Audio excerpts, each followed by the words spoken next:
Blue Origin.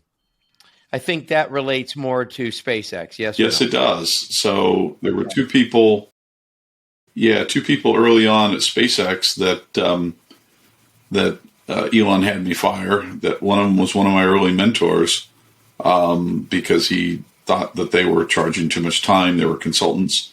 They went over to Blue Origin, and they started Jeff's rocket program. So those of us in the business knew that Jeff had I call it the Friday afternoon space club. He would, hold court on Fridays and have people come up and give him lectures, presentations on certain things. I went up, it was 2003, and gave him a talk on how you get to Mars, right? And using patch conics and all these astrodynamic approaches. And guy said like 3 words, "Thank you, Jim." That's all I heard from him. So, we were under strict NDAs not to talk about it at all, even though it was one of the worst kept secrets in the business. So, at least in the aerospace business, we all knew about it. And Jeff had a different idea, as it turned out. He evolved quite differently than Elon. His idea was that Earth should be the residence zone, the residential zone, if you will, and space should be the industrial zone.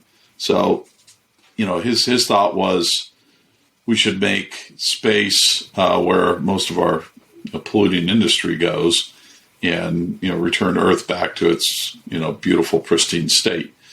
And so I think he hasn't taken any investment dollars from anybody. He's been probably a little more fortunate personally on that front. But as a result of him really not running the organization, Blue Origin, and letting others run it, and he brought in a bunch of ex-NASA guys. It looks a lot kind of like a NASA retirement program, although they'll be unhappy with me saying that.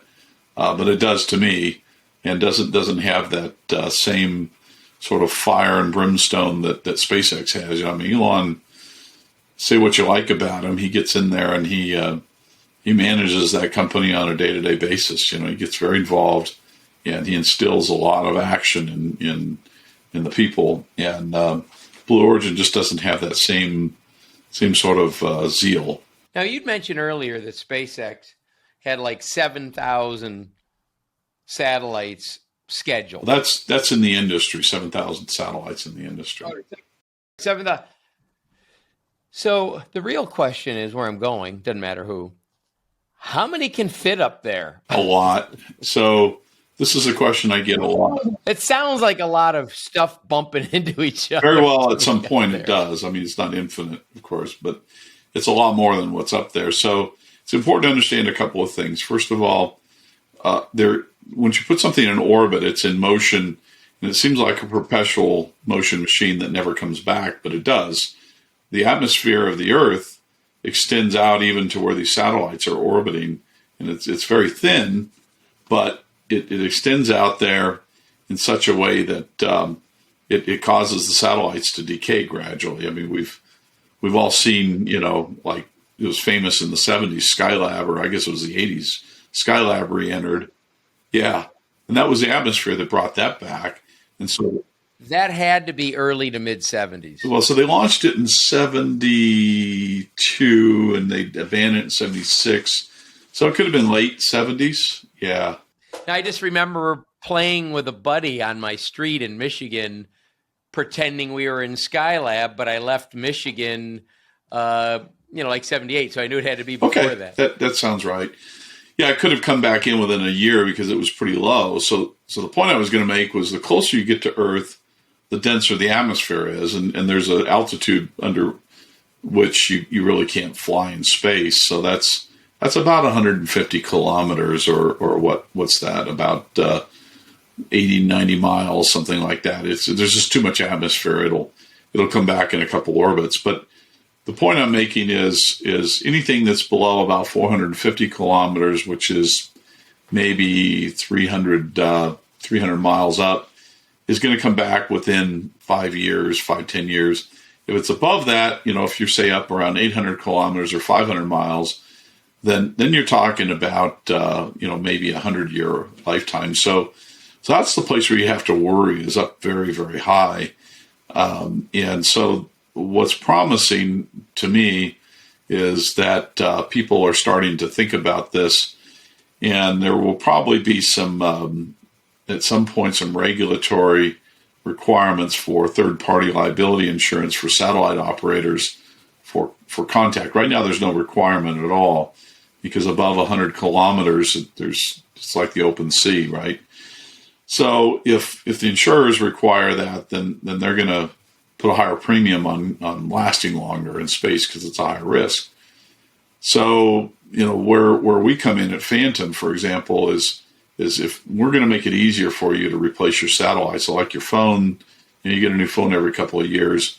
If we make it easier to replace the satellites, then people are going to think differently about it, and they'll want to launch them closer to the Earth. The reason you launch them higher is not because of the performance. Generally, the performance degrades because the physics is such that the further we are away from the Earth, the lower the signal, the less resolution your cameras have, all that stuff. And so you really want to operate close to the Earth. But then if you're too close, then the atmosphere drags it in, and you have to replace these things often. But if we make it easy and cheap to replace them, suddenly we have sort of self-cleaning mode. So I think between all these things, it'll solve itself. There's a lot of people out there trying to put business cases together of going out and zapping stuff in orbit and bringing it back, and I have no faith whatsoever in those. But then again, I had no faith in the internet to produce commerce, so what the hell do I know?